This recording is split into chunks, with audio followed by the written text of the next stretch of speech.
Assalamualaikum warahmatullahi wabarakatuh. Selamat pagi anak-anakku yang hebat dan selalu bersemangat dalam belajar. Selamat pagi. Hari ini kita akan mempelajari tentang bahasa Indonesia di tema 8. Nah, kita akan bahas tentang pengertian cerita fiksi dan jenis cerita fiksi anak-anak. Baiklah, sebelum belajar, kita berdoa lebih dahulu ya, agar pembelajaran pada hari ini bisa bermakna dan kalian bisa memahami apa yang Ibu sampaikan. Tundukkan kepala sejenak, berdoa, dimulai.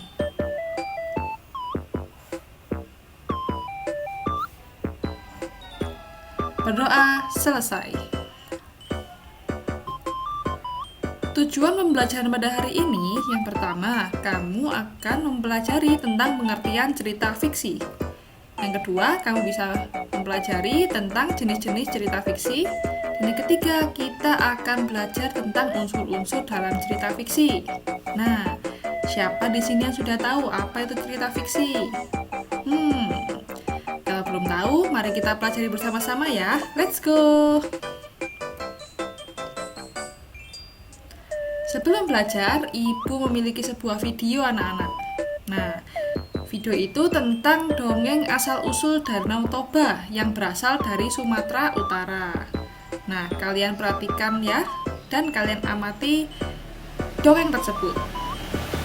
Dahulu kala hiduplah pemuda miskin yatim piatu bernama Toba. Pekerjaannya adalah berladang dan terkadang dia suka pergi memancing ikan di sungai dekat rumahnya. Ikan yang didapat dia masak untuk dimakan. Suatu hari sehabis berladang, Toba pergi memancing di sungai. Namun entah kenapa, hari itu susah sekali Toba mendapatkan ikan tidak seperti biasanya. Lama Toba menunggu. Kenapa hari ini aku tidak mendapatkan ikan? Tidak ada satupun yang memakan umpanku, keluh Toba. Tiba-tiba dia merasa umpannya ada yang menarik. Pancingan Toba tertarik sangat kencang. Ini pasti ikan besar, ujar Toba. Benar saja, setelah Toba menarik pancingannya, dia mendapatkan ikan yang besar. Tapi ikan ini beda dengan ikan yang selama ini dia tangkap. Berwarna keemasan dan berkilau. Lalu dia membawa ikan tersebut ke rumahnya.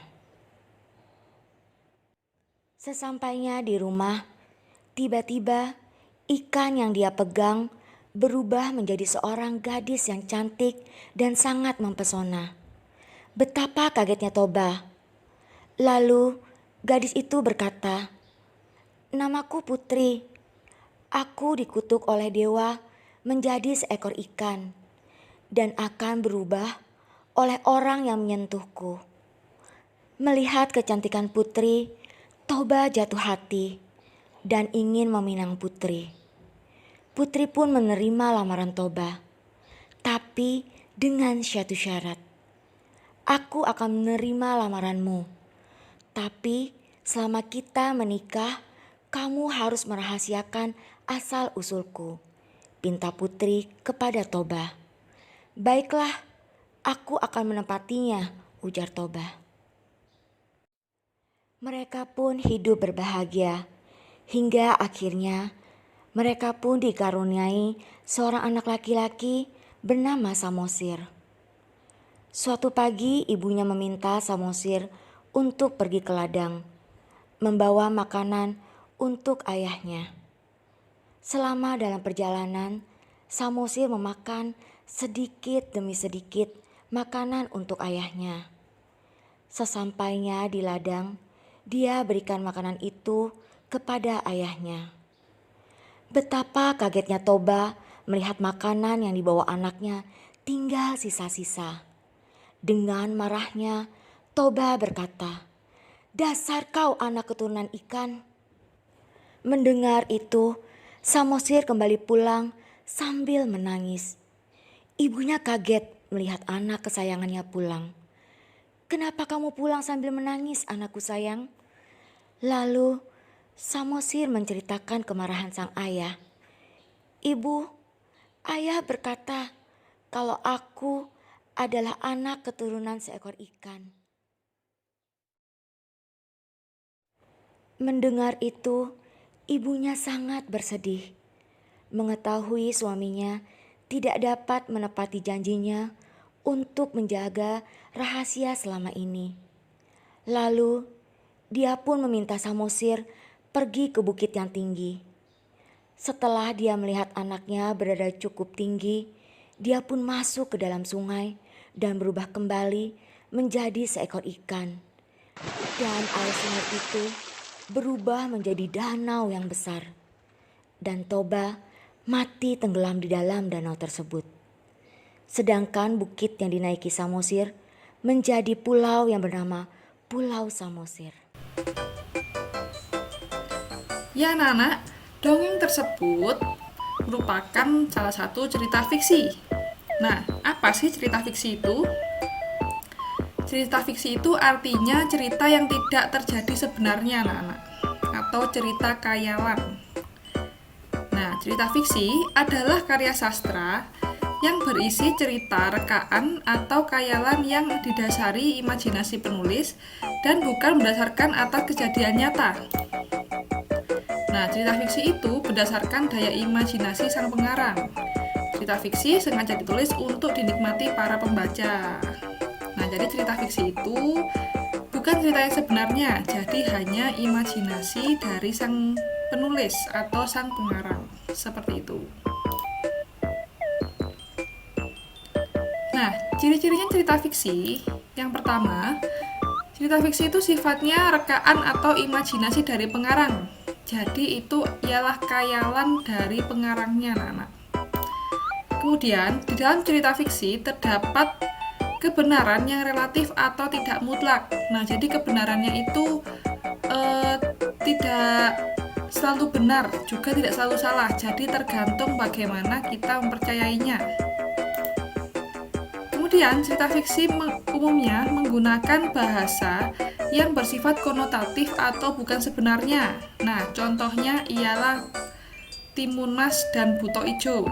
Nah, Timun Mas itu kalau diceritakan timun yang ajaib ya. Nah, seperti itu. Jadi kan bukan sebenarnya. Kalau dari kehidupan nyata tidak ada kan timun yang bisa mengeluarkan anak atau isinya anak.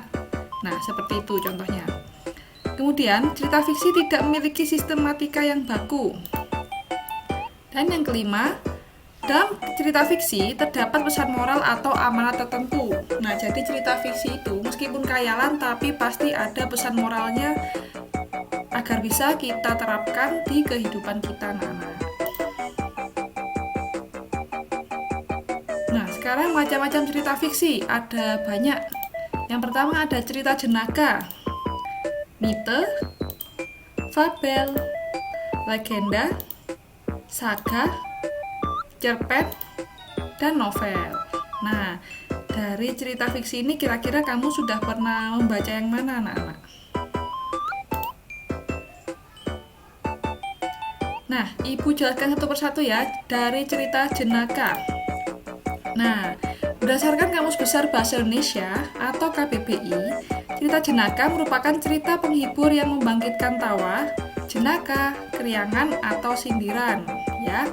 Jadi cerita jenaka itu fungsinya ialah menghibur bagi yang membacanya.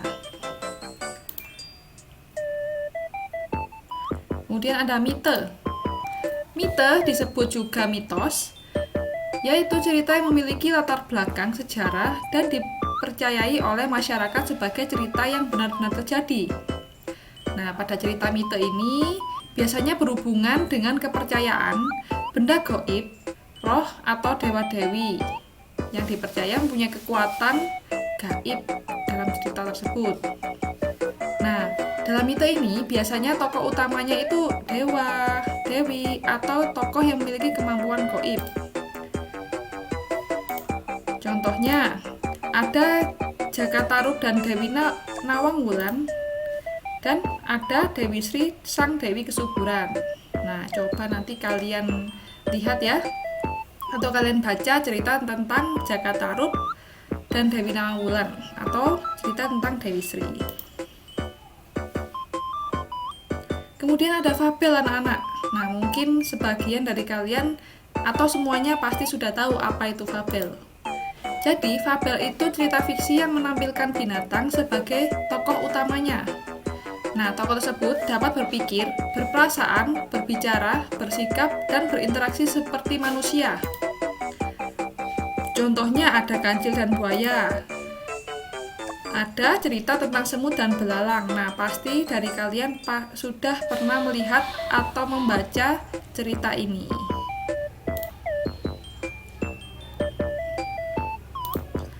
Nah, kemudian ada legenda anak-anak. Legenda adalah dongeng yang menceritakan tentang asal-usul suatu tempat, seperti wilayah, daerah, atau tempat yang menjadi objek wisata. Legenda juga menceritakan beberapa kejadian alam atau bagaimana terjadinya suatu benda, yang diceritakan sebagai cerita khayalan dan ada keajaiban pada ceritanya. Contohnya, ada cerita tentang Roro Jonggrang dan Seribu Candi. Kemudian ada tentang legenda Danau Toba yang tadi sudah kalian amati itu. Kemudian ada saga. Saga atau sage merupakan cerita atau kisah lama yang menceritakan tentang kepahlawanan dan keberanian tokoh dalam cerita. Dalam cerita juga mengandung beberapa unsur sejarah yang berhubungan dengan peristiwa tersebut. Contohnya, ada cerita tentang Cawon Arang dan tentang Lutung Kasarung. Nah, siapa yang sudah menonton dua cerita ini? Kemudian ada cerpen atau cerita pendek. Cerpen merupakan cerita yang berpusat pada satu peristiwa, yaitu peristiwa yang menumbuhkan peristiwa itu sendiri.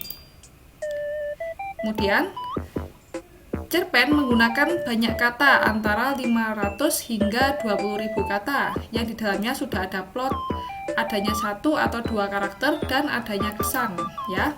Nah, seperti ini contohnya cerpen, yaitu berjudul Percakain Wiwi. Nah, jadi cerpen ini hanya menceritakan satu peristiwa saja, ya. Kemudian kata dalam cerita ini antara 500 hingga 20.000 kata. Di sini juga sudah ada karakter, sudah ada setting tempat, setting waktu, juga ada pesan moralnya. Jadi komplit dalam satu cerpen. Kemudian novel. Nah, dalam Kamus Besar Bahasa Indonesia ini, novel itu karangan prosa yang panjang mengandung rangkaian cerita kehidupan seseorang dengan orang di sekelilingnya dengan menonjolkan watak dan sifat perilaku. Contohnya adalah Laskar Pelangi, karya Andrea Hirata. Ya, ini juga pernah difilmkan. Kemudian ada novel Hujan, karyanya Terelie. Nah, coba kalian baca anak-anak, karena dua novel ini memiliki makna yang bagus untuk kita terapkan di kehidupan. Nah, sekarang unsur-unsur cerita fiksi. Nah, pada semester sebelumnya kita sudah mempelajari tentang unsur-unsur cerita fiksi. Namun, Ibu ulangi lagi ya, agar kalian ingat. Yang pertama ada tema.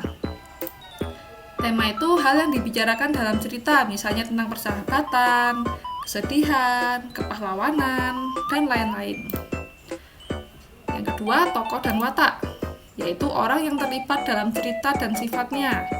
Ada yang protagonis, yaitu tokoh yang baik, antagonis, tokoh yang jahat atau berperilaku buruk, dan tritagonis ialah tokoh penengah. Ya.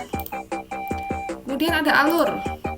Alur itu jalannya cerita, biasanya dimulai dari perkenalan tokohnya, terus ada konfliknya, klimaks, penyelesaian, dan penutup. Kemudian ada latar. Nah, jadi latar ini dibagi jadi 3, misalnya ada latar tempat, yaitu di mana cerita itu berlangsung, latar waktu, kapan waktunya berlangsung di cerita, dan latar suasana, apakah menyenangkan, menyedihkan, menegangkan. Kemudian yang kelima ialah pesan moral, yaitu pelajaran yang bisa kita ambil dan diterapkan dalam kehidupan sehari-hari. Nah, pesan moral pada pembelajaran hari ini anak-anak, mari kita mengenal cerita fiksi yang ada di Indonesia dengan cara membaca atau menonton video tentang dongeng, legenda, fabel, dan lain-lain. Nah, mengapa kita harus mengenal cerita fiksi yang ada di Indonesia? Nah, agar kita mengenal cerita dan budaya dari Indonesia itu bagaimana. Seperti itu. Ya anak-anak, mungkin itu yang bisa Ibu sampaikan. Terima kasih ya sudah memperhatikan. Nah, sebelum Ibu akhiri, Ibu ada pantun. Jalan-jalan ke kota Banjar, tak lupa membeli roti. Tetap semangat dalam belajar dan sampai berjumpa kembali. Terima kasih. Wassalamualaikum warahmatullahi wabarakatuh. Sampai jumpa anak-anak. Dadah.